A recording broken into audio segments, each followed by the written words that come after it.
Jesús Ernesto Álvarez, médico especialista en el área de psiquiatría, psicofarmacología y psicogeriatría. El doctor actualmente está trabajando en la clínica, en una clínica de psicopatología, al igual que pertenece a la red de cuidados paliativos de la provincia de Buenos Aires. Doctor, gracias por estar acá y aceptar esta invitación que le hemos ofrecido. ¿Cómo está usted? Bien, muy bien. Una feliz noche para todos los seguidores, para ustedes, para ti, doctora Lizaranzo, perdóname. Y un saludo muy cordial a todos los amigos de República Dominicana, de Colombia, de Argentina y de todos tus seguidores. La relación que existe entre la pandemia y la salud mental actualmente, ¿qué usted considera que está afectando actualmente esta parte? ¿Qué me tiene para decir a nivel psiquiátrico? Bueno, doctora Liranzo, hablar de pandemias y hablar de salud mental no es algo tan novedoso como creemos. Lo novedoso es que le demos la importancia a la salud mental en este campo. Tendríamos que traer a colación cosas como palabras que algunos pacientes le dicen a uno. Uno me dijo algo así como que este era el virus del distanciamiento. Otro en alguna ocasión me habló de que era un virus destructor interno y malvado. Y recién una amiga me decía, por este virus perdí la tolerancia a la socialización física. Mira que son cosas muy importantes porque sí, si lo miramos es un virus discriminador, nos mantiene entre una realidad y una fantasía. Es un virus veloz en el contagio y de un alto impacto en la condición humana, en el tema como el aislamiento, la convivencia, la irrealidad virtual o realidad aumentada, digámoslo así, y sentimientos no revelados que salen a flote y muchas secuelas que están por verse. Para poder entender la relación que realmente pueda existir entre pandemia y salud mental, hay que remontarnos un poquito en la historia. Y quiero contarle, de pronto muchos lo hemos escuchado y no lo sabemos, es de las pandemias que se consideran más grandes en la historia de la historia nuestra, está la pandemia del virus de la gripe española. Eso fue un virus en 1918 a 1920, recién terminaba la Primera Guerra Mundial, un virus que dejó entre 20 a 50 millones de muertes en el mundo, un virus que en su momento la epidemia, cuando se dio, nos dejó una herencia que hoy en día aplicamos y es la del aislamiento social. ¿Y por qué? Porque si bien en esa época no se conocían los virus, no se sabía todavía, no había tecnología para conocer los virus. En esa época todavía no estaban los antibióticos, que los antibióticos recién la penicilina apareció recién hace unos 60 años. Hace 100 años, cuando estaba este virus, la salud mental era de tipo freudiano, es decir, no existía una relación con bases biológicas. Y decía que, entonces decía, la gripe, y que recientemente la epidemia de virus, de la gripe de la influenza A, H1N1, que en el 2009 nos dejó como herencia también, en un año que duró dando la vuelta al mundo, nos dejó aproximadamente 550,000 muertes, les decía. Y que hay enfermedades que dejan más muertes que este mismo coronavirus. Les decía que Argentina, por ejemplo, reportó el año pasado 33,000 muertes por gripe y neumonía estacionaria, es decir, la común, la gripe por la gripe común, digámoslo así. Entonces, son medidas que se tomaron y gracias, decía yo, a la activación, digamos, de los medios de comunicación masivos que permiten actuar en el momento y permiten minimizar. Tema que me gustaría tocarlo seguramente más adelante, pero sí tener en cuenta que sí existe una relación muy cercana entre pandemias y salud mental y es histórico. Sí, no es así realmente, doctor. Bastante claro lo que ha dicho con relación a lo que es la parte de la historia y las pandemias y cómo la gente ha visualizado, ya que usted tiene un contexto más amplio con relación a lo que sus pacientes le informan o le dejan entrever de lo que está sucediendo. Doctor, ¿cómo usted puede ayudarnos a entender la forma en que, cómo es posible que este virus ha impactado tanto en la salud mental de las personas? ¿Cómo usted cree que podemos entender esa parte? Porque muchas personas se preguntan, pero me siento triste, agobiada, ansiosa, ¿por qué? Yo no era así. ¿Cómo usted puede Sí. ayudarme a entender esa parte? Bueno, de una manera, a ver, trataré de ser lo más esquemático y lo vamos a ver, miremoslo desde dos puntos de vista. Primero, entender que las emociones, las conductas, los temores, la memoria, los miedos, los sentimientos, el pensamiento en sí, todas las ideas que tengamos, todas tienen una base biológica. Eso no lo sabíamos y eso es algo que viene evolucionando y estamos avanzando en ese conocimiento. Cuando yo digo una base biológica, es que estamos diciendo que a nivel de las neuronas, las sustancias que permiten la unión de esas neuronas son mensajeros químicos y habrán escuchado muchos que la dopamina, la serotonina, la norepinefrina y sus respectivos receptores crean unos circuitos y unas áreas especializadas dentro del cerebro que son las que se van encargando de que vayamos construyendo lo que podemos llamar memoria, personalidad, atención, miedo, defensa, activación. Y eso estamos conociendo que esas bases biológicas existen. Y esas bases biológicas, en la medida que esos estímulos que recibamos de afuera o internos van produciendo una huella, digámoslo así. Entonces van produciendo unos caminitos, van aumentando receptores o disminuyéndolos, y eso nos crea a nosotros nuestra forma de ser, nuestra forma de pensar, nuestra memoria. Que inclusive la psicoterapia y la psicofarmacología busca actuar allí a ese nivel.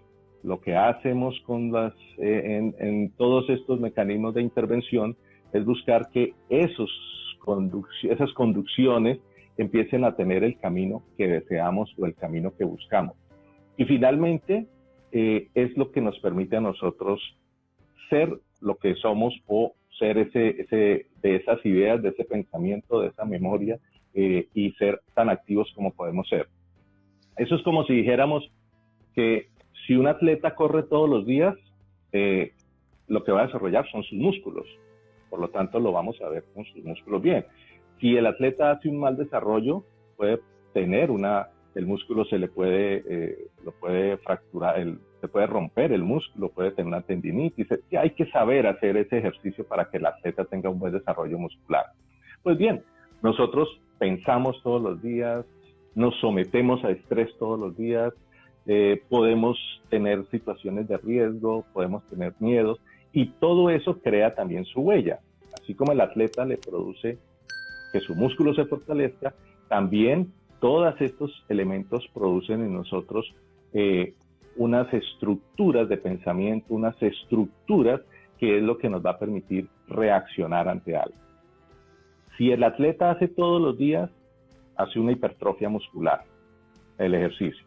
Si nosotros todos los días estamos expuestos a estas situaciones de riesgo, de estrés, pues igualmente así vamos a dejar una huella, y esas huellas generalmente son irreversibles. El atleta es musculoso, musculoso se queda. Si nosotros creamos miedo, ese miedo seguramente se va a instaurar y va a quedar impregnado, va a quedar plasmado en nuestras células y ahí se va a quedar. Eso por un lado. El otro punto de vista es para relacionar el virus. El virus, recordemos que no es un ser vivo. El virus es un fragmento de moléculas que entran a unas células y las cambian o las ponen a hacer otra cosa diferente, les obligan a hacer otra cosa diferente. El caso del coronavirus, sabemos que actúa sobre células respiratorias, es decir, nada que ver realmente con hasta ahora que se sepa, ¿no? Nada que ver con el encéfalo. El problema no es lo que produzca a nivel respiratorio. El problema es que la persona, como es tan, llega tan rápido, invade tan rápido y se transmite tan rápido, produce muertes y enfermedades. Y cuando queremos intervenir, entonces es que van a empezar los problemas mentales. ¿Por qué? Porque todos vamos a sentir que es como si fuera un secuestro. Nos amenaza, nos encierra y nos limita. ¿Quién? El virus. ¿Por qué lo hicimos? Ah, bueno, que es porque son las acciones, que es salud pública, pero literalmente una persona lo que siente es eso, una amenaza, un encierro y una limitación de sus actividades cotidianas o ordinarias. Eso, para los que alguna vez han manejado secuestros, saben a lo que me estoy refiriendo. Si lo definimos, eso es un secuestro. Entonces, la persona, dependiendo sus recursos psíquicos, es decir, esas huellas de las que estaba hablando ahora yo, dependiendo de esos recursos psíquicos o su capacidad que tenga la persona para afrontar esos eventos o ese episodio traumático de esa limitación, de ese encierro, de esa amenaza, dependiendo de cómo lo haga sin que transforme permanentemente, así mismo va a ser su respuesta. Esa es la definición de resiliencia. Esa es la resiliencia de una persona. Y dependiendo si ese evento por el que la persona hace resiliencia, si ese evento lo desborda en lo que tiene a su mano, es decir, en la empatía, en la autoestima, en su capacidad de resolver conflictos, en sus factores ineludibles como el factor familiar, social, económico. Es decir, en otras palabras, el desborde por el encierro, el miedo por la muerte, la saturación de información de los medios y desinformación también, todo eso son estímulos que van a actuar sobre esa huella de los neurotransmisores y van a producir a corto, a mediano o a largo plazo problemas. Que esos problemas pueden ser transitorios o pueden ser perennes, va a depender de todas las circunstancias que lo rodean. Y entonces aquí entramos en el tema de que el virus, la pandemia, va a producir o trastornos que pueden ser transitorios, es decir, síntomas transitorios, o se va a convertir realmente en trastornos en los cuales hay que intervenir de una forma más grave. De eso creo que podremos tratarlo más adelante. Afectados, al igual que en otras partes del mundo. ¿Considera usted que va a tener un impacto psicológico o puede llegar a ser un impacto psiquiátrico en ellos, ese confinamiento que le pueda generar? El problema, yo diría que muchas veces vemos es el presente, y en el presente vemos, digamos, lo que nos sucede los adultos, lo que sucede al adulto mayor. Pero ojo con los niños, porque los niños tienen lo que llamamos plasticidad cerebral. Acuérdense que el cerebro de ellos es como una esponjita que recoge todo lo que ven de sus mayores, lo que ven por los medios, lo que ven, y eso va a permitir que arme esas huellas que estaba hablando yo, esas huellitas de los neurotransmisores, va a hacer que este pequeño ser desarrolle su cerebro de cierta o de manera. Podemos decir, y lo dicen los investigadores, que vamos a tener los niños del COVID, la generación de los niños del COVID, porque en medio de esto los niños se están enfrentando a, diríamos, como a un monstruo que no reconocen. Ven a sus padres asustados, tapándose en la cara, no quieren salir, no pueden salir, escuchando todos los días, a toda hora, que no podemos, que les cambiaron de un momento a otro las reglas del juego y entonces el colegio ahora no hay contacto físico, ahora es a través de una cámara, aprender cosas que de un momento a otro se le instalaron. Eso está creando que los niños tengan una menor articulación del lenguaje, ¿sí? Va a crear que los niños tengan menos contacto social. Viene a que todo es por los medios. Los papás piden las comidas por los medios, por los medios electrónicos, audiovisuales, etc. Entonces, los niños van a adolecer o empiezan a adolecer a ser lo que llamaríamos oscuros, en un término, puede ser algo anacrónico, pero la preocupación es qué vamos a tener por estos niños. Si a eso le sumamos que el niño, en la medida que madura, va viendo y va entendiendo de que los factores de riesgo más altos, lo escuchan todos los días, son los adultos mayores, son los adultos, el niño empieza a crear una estructura de no querer ser adulto, no querer madurar, y eso es un abono muy importante para temas como trastornos de personalidad, ideaciones suicidas, etcétera. De verdad que el tema de los niños afana mucho, y por eso las políticas en la mayoría de los estados hasta ahora vamos escuchando el afán precisamente porque los niños vuelvan a sus colegios, que vuelvan de alguna forma a socializar, que vuelvan a tener ese contacto. De verdad que es preocupante la generación que podemos estar creando de estos niños que les estamos cambiando de un momento a otro, enfrentándolos a unos monstruos que no entienden y a unos monstruos que no conocen. Es una interesante pregunta y es un tópico muy interesante el enfoque de los niños. Sí, bastante, doctor, porque también acuérdese que hoy en día la gente se está enfocando, los padres, en los problemas que ellos están teniendo con el confinamiento. Pero usted ha tocado un punto importante sobre la generación de esos niños que van a estar en el proceso de que tienen COVID-19. O sea, esos que quedaron latentes, que tuvieron la inmunidad y que en algún momento van a ser reflejados. O sea, se le va a decir que estuvieron en medio del proceso de la pandemia, igual que aquellas mujeres embarazadas. O sea, fue un muy buen punto el que se ha tocado.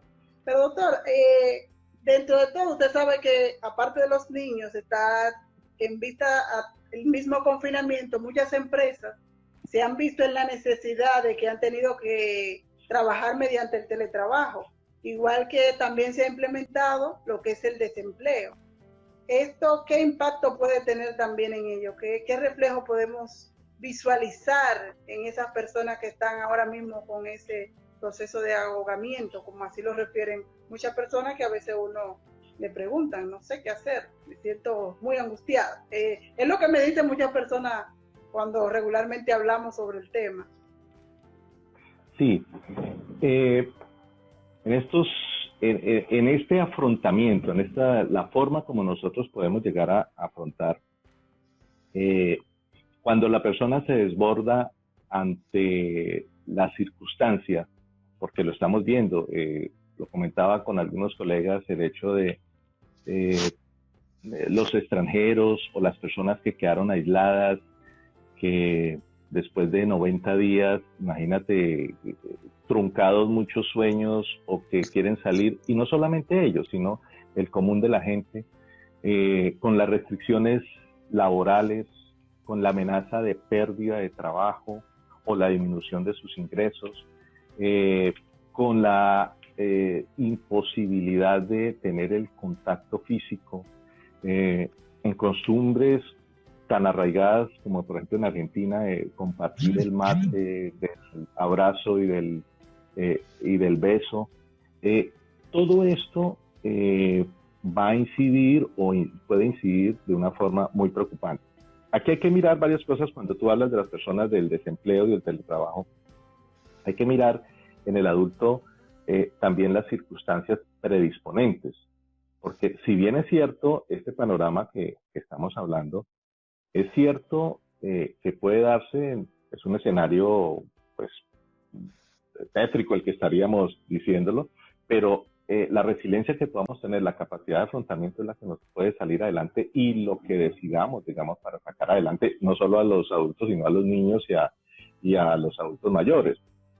Pero indudablemente que los malestares que se presenten y la intervención oportuna en estos estados de crisis es lo que nos va a permitir hacia adelante. ¿A qué me refiero?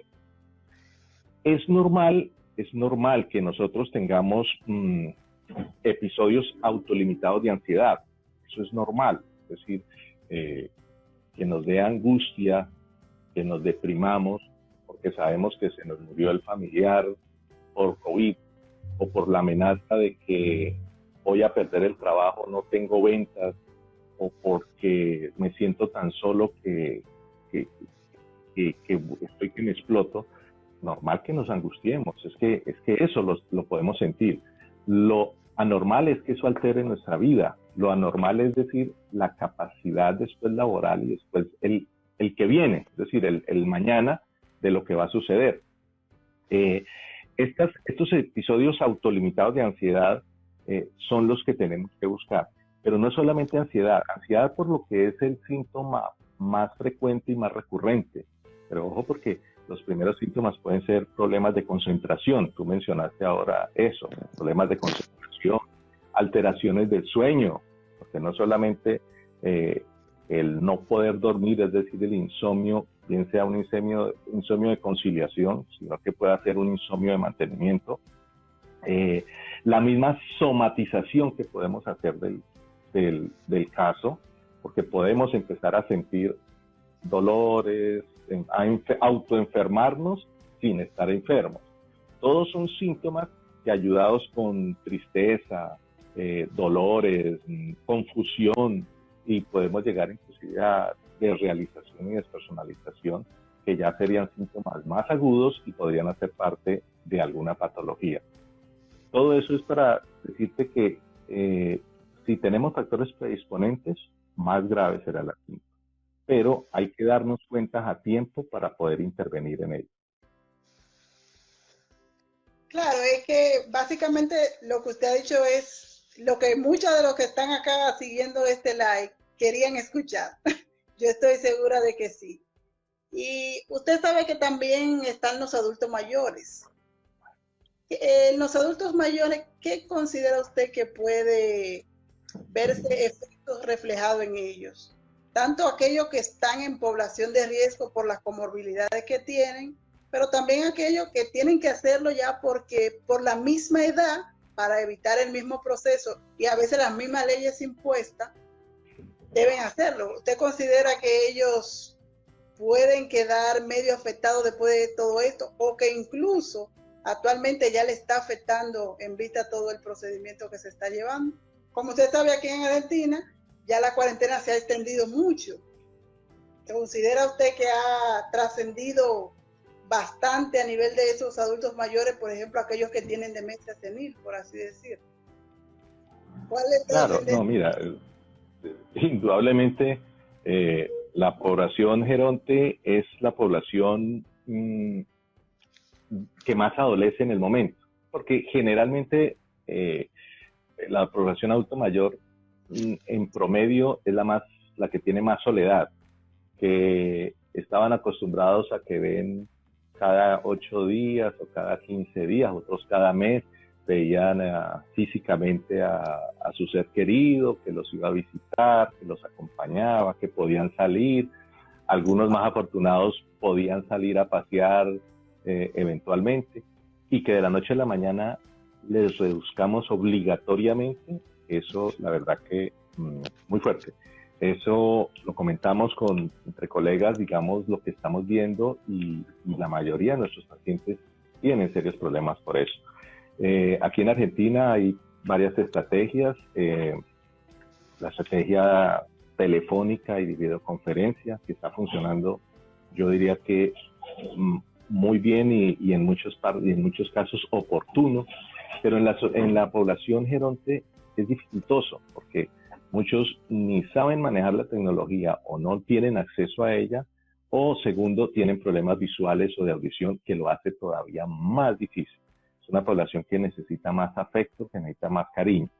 Pero a diferencia de lo que pasa en Colombia y creo que en Dominicana también, a diferencia de ellos, en Argentina, al menos el aparato social, la seguridad social, permite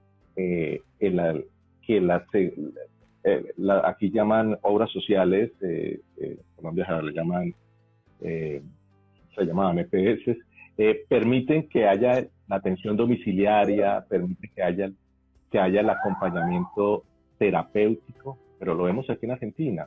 En otras partes del mundo no lo vemos. Sí, y eso es importante. a esos pacientes mayores, ya aquí hay lo que es el acompañante terapéutico y tienen otro esquema de socialización en ese sentido, porque están también los Sí, cuidadores que pueden cuidar haciendo internación domiciliaria. claro, y les reconocen, se les reconoce a ellos, tú sabes cómo es de importante acá en eso, la tercera edad, que les reconocen hasta subsidios que no los vemos en otras latitudes, en otras partes. La verdad que nuestra asociación, la situación de los pacientes de tercera edad es muy complicada porque con este virus se ha trascendido como si fuera la situación de riesgo más alta para ellos, que es cierto por las comorbilidades, pero no es que quiere decir que así es, y muchos de nuestros pacientes tienen temores por eso, y uno lo ve con nuestra misma familia. ¿Y qué va a pasar el día de mañana cuando ya empecemos a salir, a levantar todos estos esquemas? El temor que va a quedar y enfermedades como los trastornos de estrés postraumático, las fobias, que pueden aparecer, o inclusive si ya hay enfermedades preexistentes como la psicosis o trastornos depresivos, que van a aparecer más, y es el temor a salir, el temor a contactar a la persona, el temor a, como lo decía mi amiga y te lo expresaba al comienzo, la pérdida de la tolerancia a la socialización física, que va a ser el temor a salir. Y si yo veo a alguien, no sé si a ustedes les ha pasado, pero a mí me ha pasado en la calle, que a pesar del tapaboca y salir, y va uno, y si se encuentra uno personas, a veces las personas se pasan para el otro sin conocerlo a uno, pero se pasan para el andén o se retiran 2 metros por el temor que existe.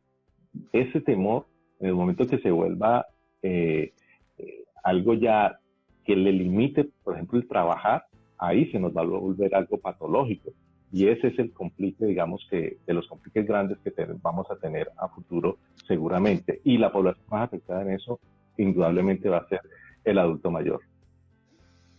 Ok. Bueno, doctor, otra pregunta le tenemos por acá en este conversatorio tan amplio que hemos tenido hoy. Doctor, ¿cómo podemos nosotros mitigar los efectos de la pandemia en la salud mental? Tanto aquellos que ya vienen con un problema o sea, un trastorno mental de base, y aquellos que todavía no tienen o en su defecto no han cursado en ningún momento, han pasado no necesariamente por alguna patología psiquiátrica, puede ser también que necesiten solamente la parte de psicoterapia ante un duelo o alguna situación que esté pasando actualmente. ¿Cómo se puede mitigar todo esto? En salud mental tenemos que diferenciar nosotros, los profesionales de salud mental, psicólogos, psiquiatras, diferenciamos y estamos en la tarea de diferenciar lo que es un síntoma de un trastorno. No es una persona que tenga pánico, que le dio un pánico, que necesariamente sea un trastorno de pánico. O no aquella persona que le dio miedo de algo, de una vez vamos a decir que tiene una fobia o un trastorno fóbico o alguna de las otras enfermedades. No todo aquel que llora y se siente triste es un trastorno depresivo. En eso hay que tener cuidado para no enmarcar a todas las personas dentro de patologías. Me refiero a que hablar, por ejemplo, del trastorno que consideramos va a ser uno de los que seguramente va a incrementarse en este año, es el trastorno de estrés postraumático.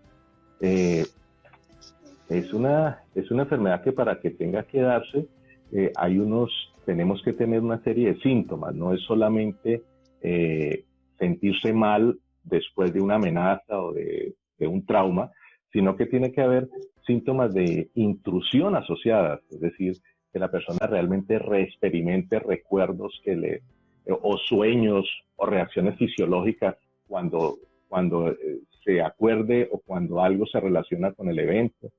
Tiene que darse hipervigilancia, o tiene que haber un déficit de concentración, tiene que alterarse su estado de ánimo, negación, es decir, una serie de síntomas que solo el profesional seguramente va a estar en capacidad de identificar para poder decir que una persona tiene un trastorno. Como te decía ahora, el trastorno de pánico, por ejemplo, el súbito miedo en minutos a algo, no quiere decir que ya tiene trastorno de pánico. Que le dio pánico, bueno, eso sí puede ser. Ya que se vuelva repetitivo en el tiempo, que no exista ningún otro causal médico, que no exista otro trastorno mental, ahí seguramente el profesional va a empezar a considerar que sea un trastorno de pánico. Entonces, para mitigarlo hay que, los profesionales seguramente son las personas llamadas a que empecemos sobre este tema, y como lo dicen jocosamente muchos amigos, le dicen a uno, no, pues ahora sí van a tener mucho más trabajo. Seguramente sí, en la medida que vemos que lamentablemente todo esto se está asociando y está llegando a esa parte. ¿Qué hay que hacer? Realmente protección social, que creo que es de las cosas más importantes, y yo creo que lo podemos resumir en una cosa que es promoción de vida.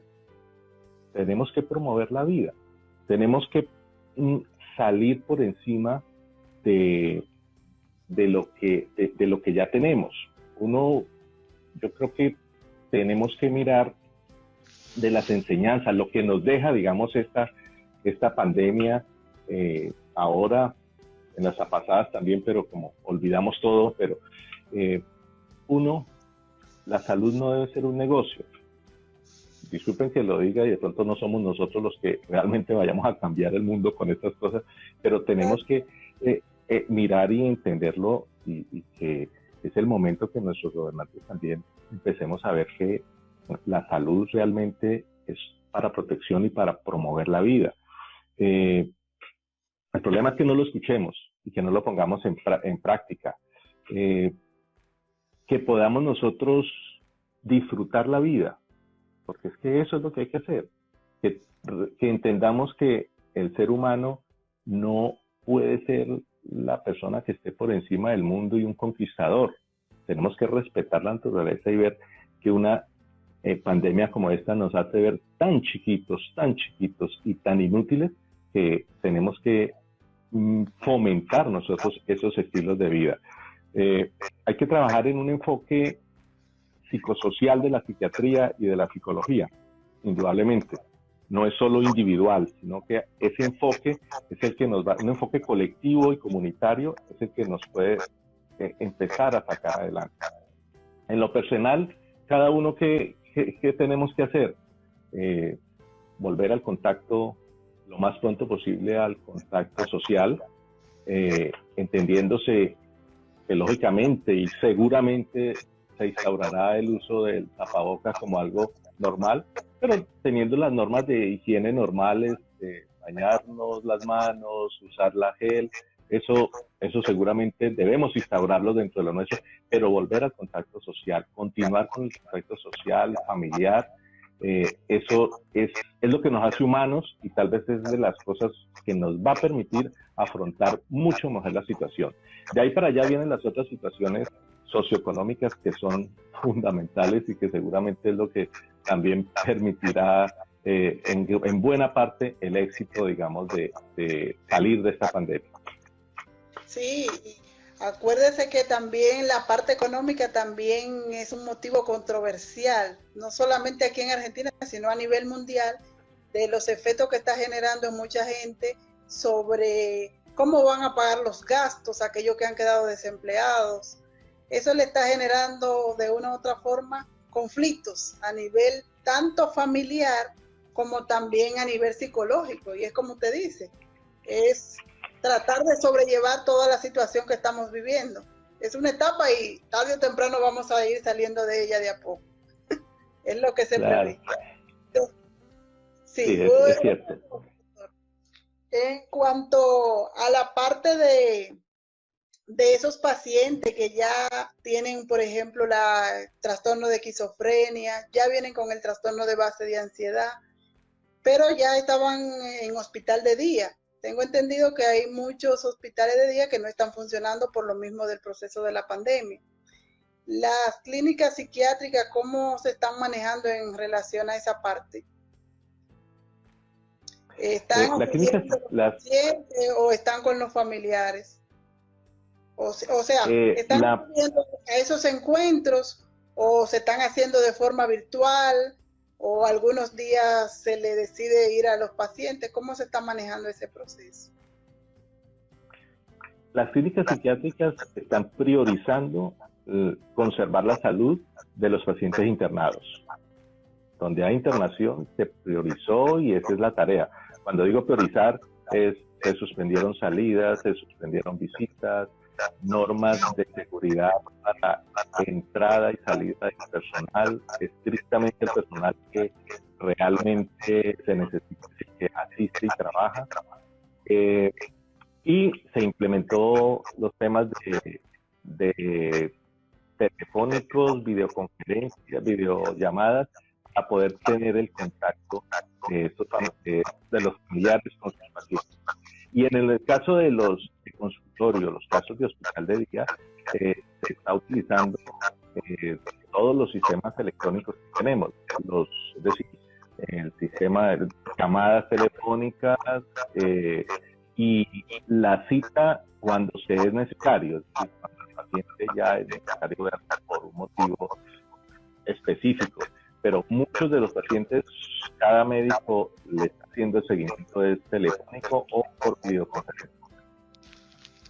Ok, muy buen dato esto, tanto para los que nos están sintonizando ahora, acá en la radio, los que nos están siguiendo, como para aquellas personas que también tienen algún contacto o alguien que le ha consultado sobre esto, para que estén un poco claro con relación al proceso. Doctora, tenemos algunas interrogantes de parte de los seguidores. Ahí le voy a decir algunas preguntitas de las que tenemos como parte de los seguidores. Tengo aquí déjeme ver, Yanili Espinosa. Yanili, @Yanili, _Espinosa pregunta: ¿cómo saber si una persona debe ir al psiquiatra? Pregunta Yanili. Bueno, es una de las seguidoras que está continuando ahora mismo. Si esa pregunta la hiciéramos en Colombia lamentablemente todavía no estamos tan abiertos y hay una cultura como de temor de ir al psiquiatra por el hecho de, yo el concepto de que si voy al psiquiatra porque me consideran loco. En Argentina no lo veo así, en Argentina es otro espacio porque ha tenido una cultura más de salud mental. ¿Cuándo ir al psiquiatra? Realmente al psiquiatra, cuando se ven perturbadas las labores bien sea sociales, de trabajo o interpersonales, ya es una indicación que participe con el psiquiatra. El psiquiatra no es solo medicación, el psiquiatra hace parte de un equipo con el terapeuta, con el psicólogo, que son supremamente importantes para poder ayudar no solo en trastornos que tengan que ver con psicosis, sino en trastornos que tienen que ver con la depresión, la ansiedad, lo que antiguamente llamábamos trastornos neurológicos. Entonces, la verdad que yo lo podría resumir: cuando se ven alteradas, cuando por perturbaciones mentales se ven alteradas las labores de trabajo, las labores sociales o las labores interpersonales, es una indicación para el psiquiatra. Generalmente al psiquiatra se va después de que el clínico médico ha